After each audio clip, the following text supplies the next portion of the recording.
Ito mga order ni ma'am na taga Laguna at taga Bukidnon. Meron tayong Santo Niño para ito sa Bukidnon. Ito, Santo Niño, at meron siyang kasama na mga sulat na panlagay sa wallet. Ipapalaminate niya yan.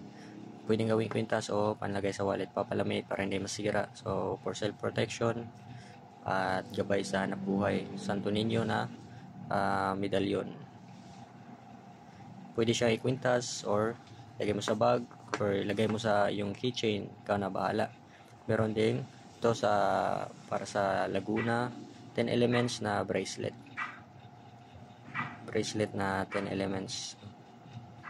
So pag ipapasok mo sa kamay mo, hihilain mo lang yan dito, yan. So dalawang kamay gamit, so hihilain, tsaka mo ipasok yung kamay mo, tapos hilahin mo ulit yung mga magkabilang tali.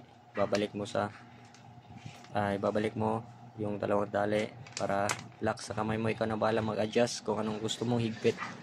At meron din siyang kasama na sulat for self-protection. Pwede yung palaminate or panlagay sa wallet. Papalaminate lang para hindi masira. Ito naman dignum na bracelet. So isa lang yung dignum ko ngayon na natira. So magkasama ito sa Laguna. Sila dignum Trispico bracelet. So kano pa rin, meron kasama na for self protection. Napapadeliver ko na ito ngayon.